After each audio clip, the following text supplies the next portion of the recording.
Brought to you by PrayLatin.com, makers of prayer cards featuring complete English phonetic renderings of Latin pronunciations. If there is anything that reeks of modernism more in the church today than what I'm about to recount to you, I haven't seen it, because the story I have for you today is the explicit rejection of what the church has taught throughout history, going back and digging into its ancient past to reclaim ancient practices that are not understood by anyone in the church today, quite frankly. That practice, the claim to return to the ancient past, is a hallmark of the modernists, who make claims about the way the church was run in ancient times that are frankly inaccurate, and then use their claims to impose heterodoxy and heresy onto the church to make the church strangely more and more in keeping with the values of the modern world. It's also tiresome, but none of it is surprising. Let's dive into our story. First, let's pay a visit to Francis the Meek and Merciful. At an audience he gave late last week, the man the world sees as the Supreme Pontiff has said that we must embrace the God of surprises and reject clinging to our rigid certainties. Again, quote, "Even today, many are looking for religious security rather than the living and true God, focusing on rituals and precepts instead of embracing the God's love with their whole being. And this is the temptation of the new fundamentalists, of those to whom it seems the path forward is scary and they do not go forward but backwards because they feel safer. They seek the security of God and not the God of security." End quote. The God of security. And I gotta love the fact that he pretty much called us, he basically said we don't believe. Gotta love that. And of course, moving forward. Progress and security. These are odd words for a pope to apply to the teachings of the church, but then again, his status in that is even disputed these days. But for Francis, this moving forward with God means moving backwards, in ways the church doesn't really accept anyway. Our story comes from that bastion of Catholic orthodoxy, the outlet that never embraces error or heresy, the National Catholic Reporter. And of course, I'm being facetious with that, as you'll be hard-pressed to find an outlet that promotes sin and error more than the National Catholic Reporter, secular or otherwise.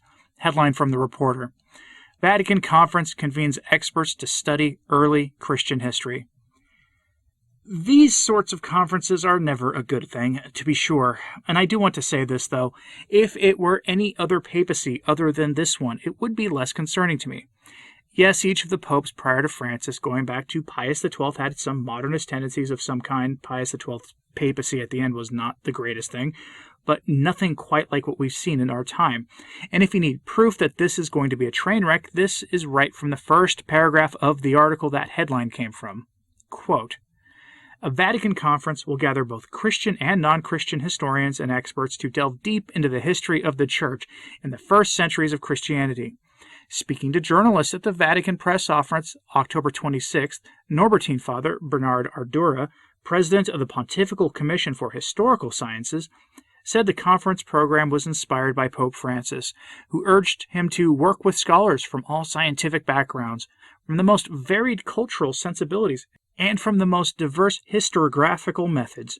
Pope Francis insisted on the need for the committee to promote a fruitful collaboration in the scientific field, not only with Catholic academic institutions, but as well as with all historians and specialists in auxiliary sciences of history who are ready to work together in the search for truth, taking into account only their scientific expertise," Father Ardura said. End quote. So modernists, and those not in the church, will use their various frames of reference to understand early church history. I'm going to remind you that this is happening just as the Synod on Synodality is happening, which is being characterized by virtually everyone as a Third Vatican Council de facto. Do you see what can happen with this?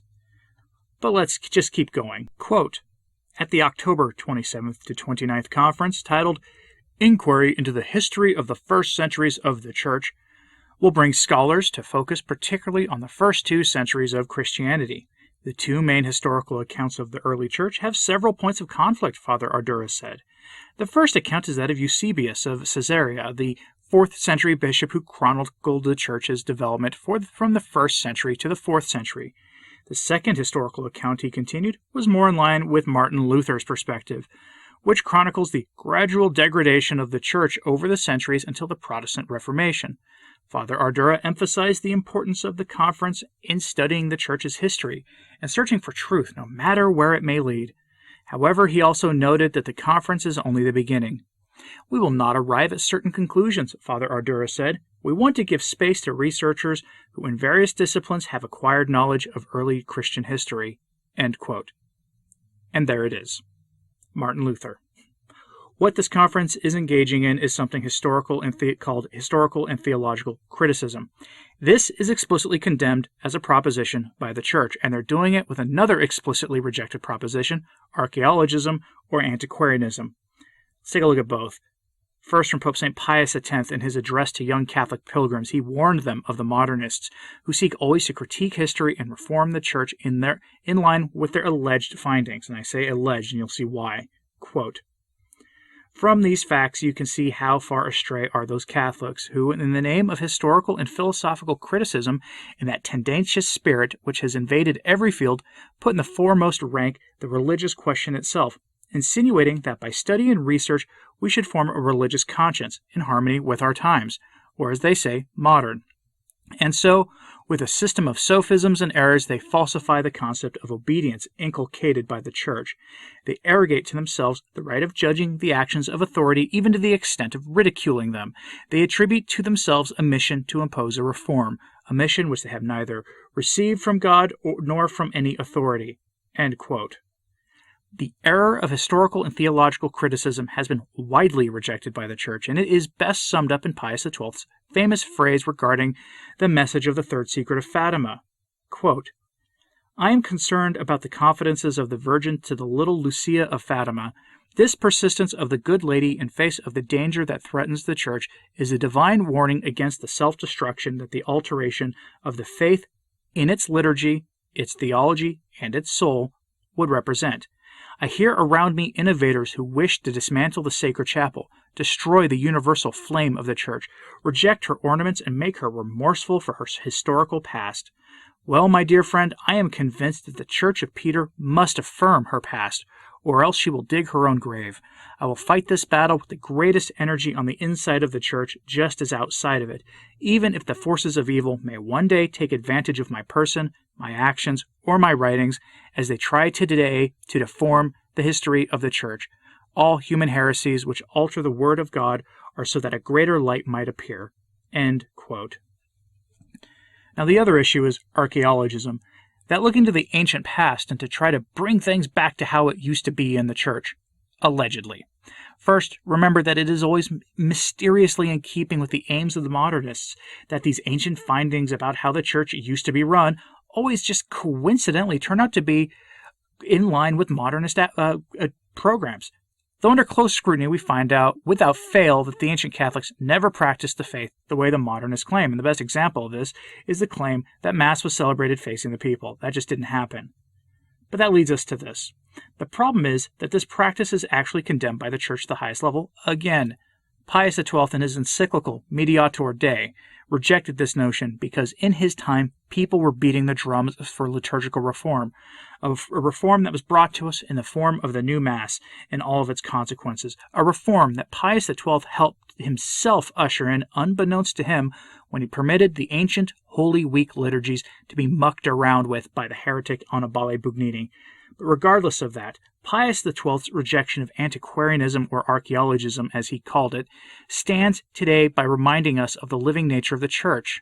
Quote, "The Church is without question a living organism, and as an organism, in respect of the sacred liturgy also, she grows, matures, develops, adapts, and accommodates herself to temporal needs and circumstances, provided only that the integrity of her doctrine be safeguarded.